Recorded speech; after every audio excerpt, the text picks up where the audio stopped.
Alright, man, it's Apollo B here with Two Bridge TV. I'm here with my man, Ailes. What's going on, G? Chill, man. What you saying? I'm good. Yeah. I know you're a very popular figure over in Nigeria. Yes. You got a cool story. I want to tap in with you. Yeah. Let people know more about you on the Canadian side.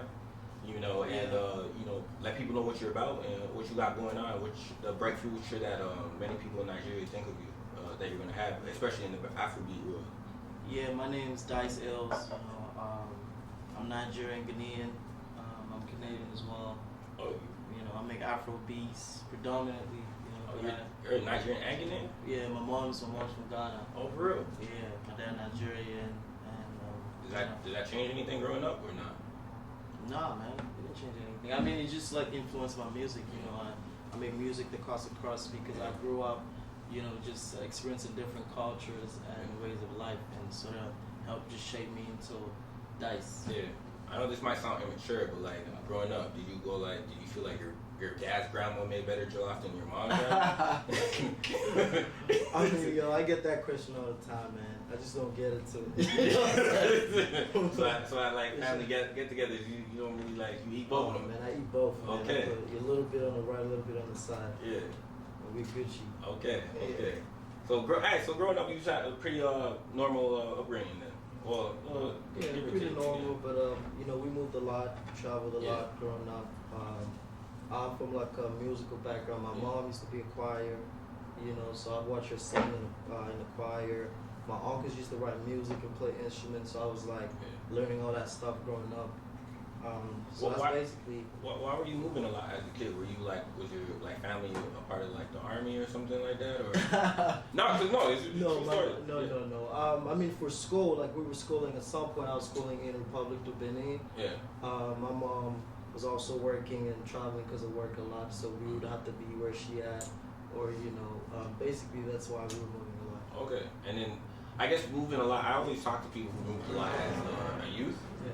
And I find those people are able to adapt a lot quickly because you got to be around new people so often. But also at the same time, do you find it hard to maintain relationships just knowing that I don't know how long I'm going to be around with these people. I don't know if I can really get into having something deep. Do you find those type of challenges growing up, connecting with people? No, never, man. There's beautiful people everywhere. Yeah. I just, wherever I go, wherever I meet people, I just, stay connected for as long as it would last. Yeah. You know what I'm saying? It was never really a challenge for me. Okay. I'm good with people. Okay. All right, so how was it growing up in Nigeria? It was interesting, man. Nigeria is a really fast place. Everything's fast paced, and they say if you can make it in Nigeria, you can make it anywhere. And Isn't that New York too? Yeah, it's different. It's same vibes actually. Lagos and New York, it's same vibes. Just growing up in Nigeria, I feel like it prepares me mentally to deal with anything, anywhere. Mm-hmm. You know what I'm saying? So when I go to Spain, I can relate. When I go to the UK, I can relate. When I'm in Canada, I can relate. Yeah. You know what I'm saying? Nigeria just gets you ready for the world. Yeah, I remember growing up, my mom started to throw me back to Nigeria. Did you ever go back? Yeah. Why not? My mom, from my family, she brought over her aunts and her brothers and sisters. So technically everyone's over here. Mm-hmm. So in her mind, there's no family back home. Yeah, so in my mind, it's there's no sense of going back. Yeah. Everyone's here. Yeah, you should come back, man. You gonna show me around? Yo, bro, it's lit, man. The party's crazy, Yeah. man. We party every day, Monday to Monday. He knows. I see he's smiling. Monday to Monday? Bro, it's partying every day, man. It's nonstop. Damn, so how people focus out there, man? I don't know, man. But that's the thing. We have the mindset to work, even in the midst of all the craziness and partying and having fun. Yeah. We still want to get it. We're not lazy. We're up every morning. We don't sleep in Lagos. Everybody trying to get it. Yeah. Okay. All right. So, being that you grew up in a different country, you also seen you've seen a different part of the world, right? And then now coming over here into Canada. Mm-hmm. Where'd you plop? Where'd you stop? What was your end point? Was it Pickering, Toronto, Brampton? No, I started Brampton. And then we moved to Oakville. Okay. Oh. Yeah. So. Okay. So what was the question? I was about to get to it. I just wanted to get it. So you dropped over here in Brampton, moved to Oakville. How was it just your experience being around in a different country, being in the suburbs, being around people who first off don't know who you are, and then are not really familiar with your culture. Yeah, how was that, like, adapting? I mean, there's none really to it. Like even in Lagos, I grew up in sort of like the suburbs area, right? Yeah. So coming here, the only difference was the snow. The people, like it? yeah, I like the snow sometimes. The people are quite similar. You know, Toronto is a very multicultural and diverse city, and so you always find people that can relate to you, people that you can relate to wherever you come from. So it wasn't really for me to fit into the culture out here. And so you came here at what age again? I forgot, man. Forgot. Yeah. Yeah. So I know that it's different trying to adapt.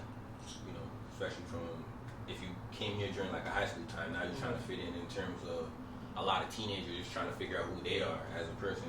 Yeah, I mean, I never really had those problems because like, you know, people like it's usually either like about like your skin or your accent or whatever. But I was always speaking English. Yeah. You know, I went to a school that was teaching English and teaching French.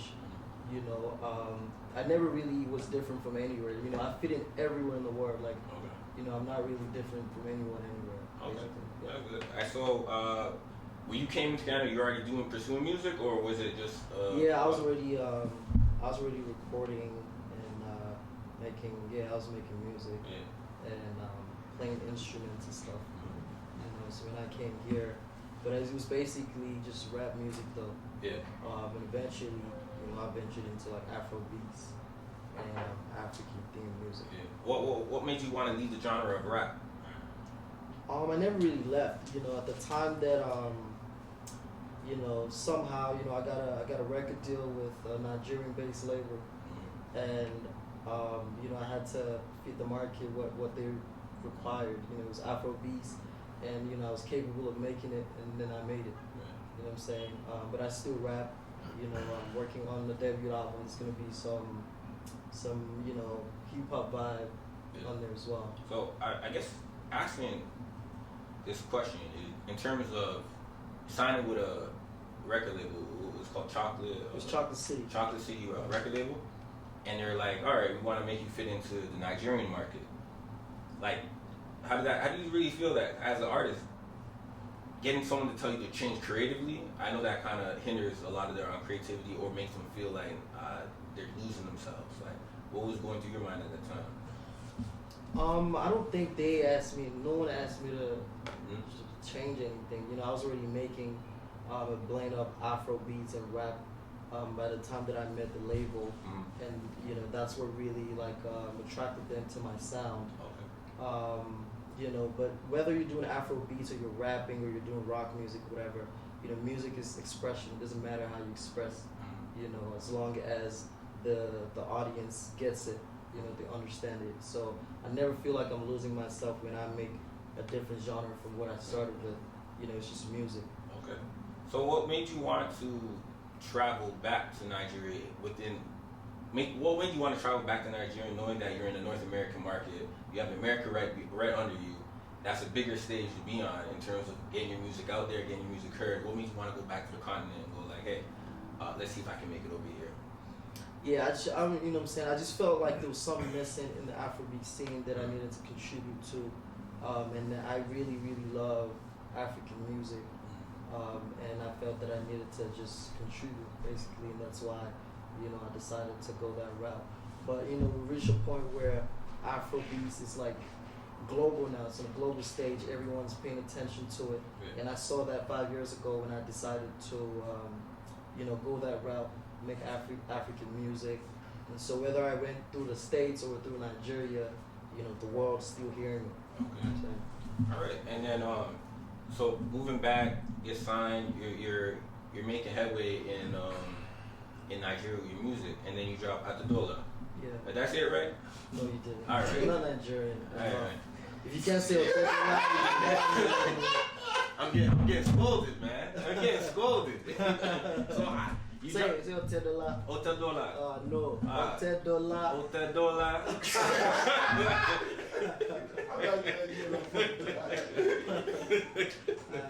We'll give you a pass. I forgive me. We forgive you, man. All right. So you dropped that song. Yeah. Numbers are going up. You starting to get more buzz on your name. Like, how do you feel at that point? Your career is taking a turn for the better. Like, what was going through your mind during that time? I mean, I moved back. That was the plan from the beginning. Drop a couple singles. Everything was just in ascension from Miracle to Ella and then Tedala. The result was what I expected, and started getting a lot more shows. A lot more people started paying attention to the brand. Major labels started reaching out. Basically, I expected that. Yeah. I said sometimes some people don't expect that song to hit. Well, I'm not gonna say a song to hit, but like they put out certain music and they might think, yo, this is gonna be the one, but it doesn't manifest into anything. Yeah, that happens sometimes. Yeah. I mean, with Ella, I thought that was gonna be the one. Yeah. So we went crazy with the video, went crazy with the promo, everything. But he didn't do exactly what I thought he would. Yeah. But Tedala, I knew that he was gonna do it. A lot of people around me didn't see it. Yeah. But I definitely saw it doing those numbers and making that impact. But yeah, and it puts you in front of Otadola himself. I'm saying that right? Otadola. It put you in front of him and his daughter DJ Cubby as well. Yes. So when you saw your music actually get the attention of that man, like what do you feel like? What was going through your mind at that time? It's crazy. Like, I saw everything coming. It sounds like I'm just like talking shit, but before I dropped it, I told my cousins, everybody around me, I'm like, as soon as we drop this, we're gonna meet Otedala, we're gonna meet Jim Ike, we're gonna meet this person. This is what's gonna happen, and just as I said it, everything just rolled out like that. Yeah. So when I met him, I wasn't surprised that I met him. It happened as I thought it would happen. Sat with him, great man. Gave me a couple of advices. Shout out. You think you're gonna have him in a music video one day? Nah, I try to get him. Oh, you try to do that already? But we did like a little video where they're singing and then he's just in the background, right?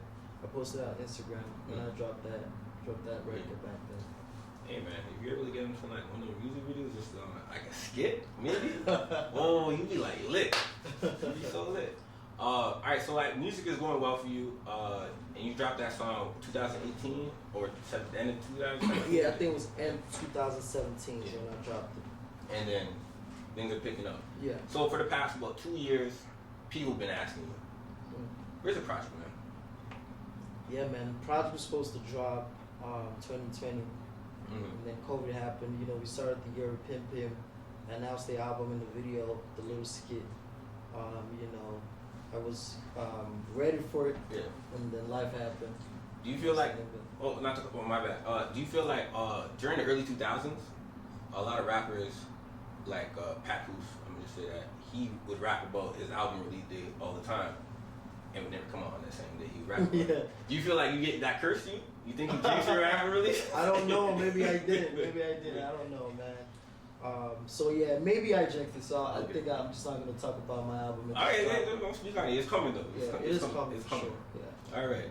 And are you kind of excited in terms of the body of work that you're able to compile? Because I know this is your first thing to put out there. You want it work to represent you, represent the music you're putting out, and people to understand that you're taking this craft serious and it's going to take you to the next level. Like, do you have any like insecurities about the project you're putting out? No, not at all, man. There's too much music in the archive, time to time I'm like reshuffling stuff here and there, recording stuff. I just recorded like no track last night. I'm thinking about adding it to it, but I'm like, all the songs can't fit into one album. Yeah. So there's no insecurities. I'm excited. I can't wait for the people to hear it. You know what I'm saying? It's been like years in the making, and it's about to happen. Okay. And moving forward in terms of like after the album, well, not after the album, but how has this pandemic been affecting you? Obviously, it halted things in terms of your album release, but in any other ways, has it like affected you in terms of like creativity, in terms of music, or just how you move around and your spirits and your mental state? Where's that the pandemic put you? The pandemic, I think it has helped me just sit back and really understand life more. Things have been more quiet, and I'm watching more documentaries, and reading more, and just trying to understand like life and human existence and energies. And I think it also has helped me grow musically. The type of things that I'm talking about in my music now is different. I can see the growth when I listen to songs like Hotel Line. I listen to the shit that I made last night. You can tell that there's a lot of growth, and I'm thankful, even though like the pandemic has ruined a lot of stuff. But there's a lot of good in it for sure for a lot of us. Alright, so it was a saving grace for you, would you say? The pandemic? I think it could be. I think it could be. I have more time to record as well, and just be in one place and just focus, because everything's more quiet now. Okay. And I know before we got into the interview and stuff like that, I was asking you about just being inside Nigeria, and then being. I kind of equated it to being the Nigerian Logic, because you are Nigerian, right? And you go back to Nigeria, and some people might look at you somewhat as an outsider, as a guest within inside the Afrobeat genre. Would you want to speak on that in terms of like how people may perceive you versus how you perceive yourself within inside the genre? Yeah, I mean, like sometimes they might see me as a guest, maybe because the way that I grew up is not like the way the average Nigerian grew up. So I moved a lot, and so they can tell, that there's a lot of outside influence to Dice. But the music speaks for itself. I'm as Nigerian could be. The music is true. It's in its true form. We make Afrobeats as it should be made. So I'm not a guest. So you can tell when you listen to all these records. I speak Yoruba. I speak all the way from my mom's place. So I'm African, I'm Nigerian, but I'm also a global citizen. I'm from everywhere. We want people. So I'm not really a guest anywhere. Basically. All right, man. Put down. You gotta let you like we said over here. Let your nuts drag, man. What you saying? Let your nuts drag. Let's what? Let your nuts drag. Let your nuts drag. Like what you talking about? All right. So by saying that, it's like I'm saying let your nuts drag, right? Nuts drag. Yeah, let your nuts drag. In terms of like it's like saying being confident right there. It's like you okay. Put your Mac down. Okay. Maybe I should have said something else. But I should have said let your nuts drag. Yeah. But like I'm Nigerian as they could get. I can speak the language. The music is authentic. So I let my nut drag. Yeah, nuts. My nuts drag. Yeah. Okay. Let your nuts drag. Man. Yeah, we learn new things every day, man. Yeah, that's how it is. Yeah. And that's the type of energy that you gotta let people know. How you come in 2021. Yeah, 2021. I'm excited, man. Can't wait to put out music. Yeah. 2021 is definitely gonna be a better year. Yeah. I can see it. I feel it. Yeah. As someone that I perceive you to be a confident man. Yeah. Do you ever sit back and look at your career and kind of get like somewhat insecure, or not insecure, but like anxious, or think because people look at you as the next big thing, you feel like at times that you may not be, or you question the trajectory that you might be on? I mean, not really, man. Like everything in life is predestined. Everything happens for a reason. There's time for everything. Is what I understand from, just peeping life. So I just let things flow and let things happen and take its natural course. You know what I'm saying? Whatever will be, basically. That's what I go by. All right, man. That's good. Yeah. I mean, hey, I appreciate it. I like that. All right, man. What is the name of the project? Do you have a name, or don't put the name on? No, we can't. All right, don't put the name on. We can't even do that. All right, don't say nothing. Say less. Actually. Yeah. How was your 2020, by the way, man? My 2020? Yeah. Man, you want to know the truth? You guys want me to say like it's been good? Yeah, the truth. You want to know?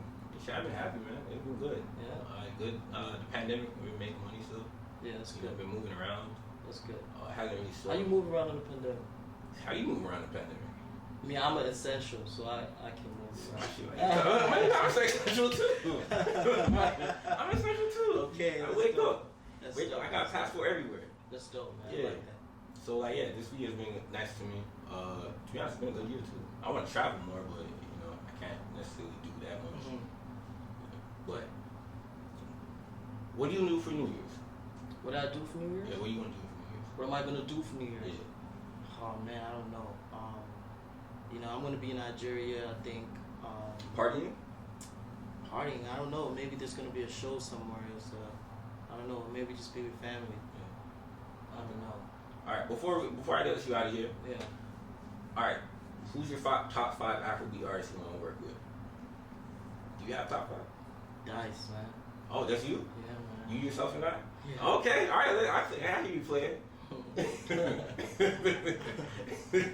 All right, man. We got Dice Ailes here. Yeah. 2 Bridge TV. Yeah, 2 Bridge TV. That's man. family. Yes, You know, sir. they've been holding down for me since 1960, man. Nigerians. You know what I'm saying? But you know, shout out 2 Bridge TV. Yeah. Shout out you. Shout out everybody over there in the back. Everybody supporting. One love, man.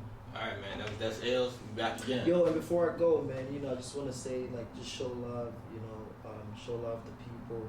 You know, a lot of people going through a lot of crazy stuff in the world you never really know, and some people shy away from it. Mm-hmm. And you know, I just want to urge people to just show love. You know, love can heal the world, and we just need to continue to just love one another. Please. Amen to that. Yeah.